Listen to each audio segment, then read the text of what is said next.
The next thing I'd buy is a board, and specifically a light wind board, one of the large boards on the market. You do a little research there, kind of figure out your favorite brand. The benefits of buying a board next, one is you're going to be able to take a look at how the bindings work, more specifically how they adjust. Mine, for instance, have some laces, but when you undo the laces, you need to then reach inside and undo the Velcro so that you can actually get the top that holds your foot down to adjust. Otherwise, in my case, I'm just adjusting those laces tightness up against the Velcro, and you really don't get a fit change, at least not the one you're looking for. So to be familiar with your bindings and have them set at home pretty close to where you want them, that makes putting the board on in the water much easier, which by now you probably have learned in your first lesson or two, if you've gotten on the board, that soon as you go to put the board on, the kite moves and you're getting pulled through the water. It's obviously a very dynamic moment, and so to be able to slide your feet right into those bindings, get your hand back on the bar, the quicker you can do that, the better. The reason I'd go with a large board is my experience was I had a smaller board to begin with, and when I would dive the kite, what's happening there is kite's moving towards the edge of the window.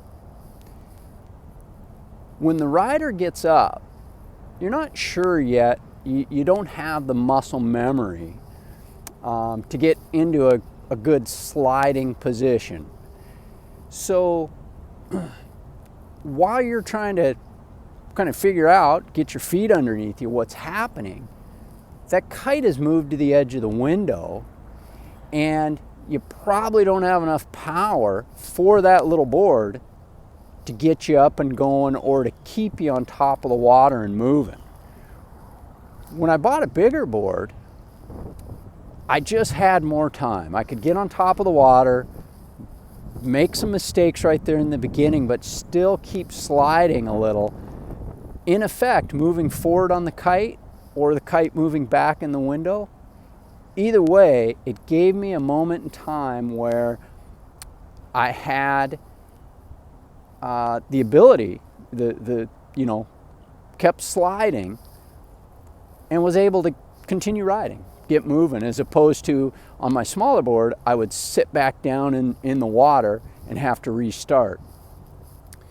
The other thing is, on the bigger board, you can fly a little bit smaller kite so that you're underpowered a little bit.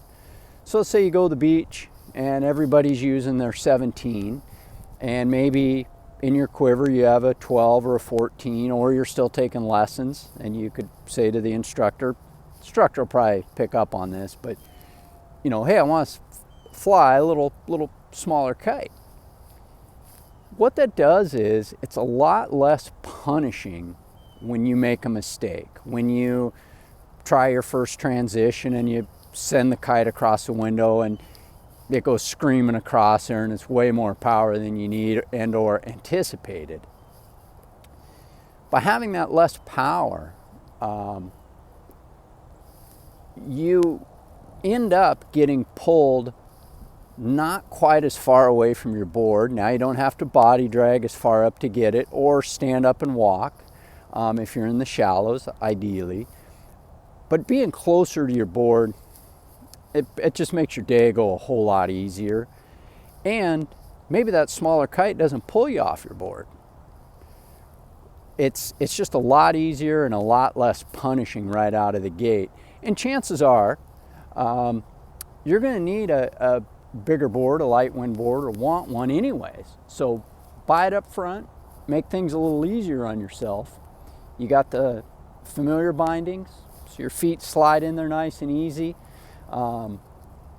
Get you up and riding, and over the course of your first few trips, you will encounter other riders riding smaller boards. And so organically you can do a little bit of research on what you would like your smaller board to be. There's a lot of them out there, big price range as well. So it's good to do a little bit of research before you just pull the pin and buy that board that you're anticipating using further down the line. Say once you got your transitions figured out and you've been riding upwind and you want to do a little high wind, a little higher wind riding. So anyhow, just in an effort to keep those kite dollars to good use. And thanks for watching.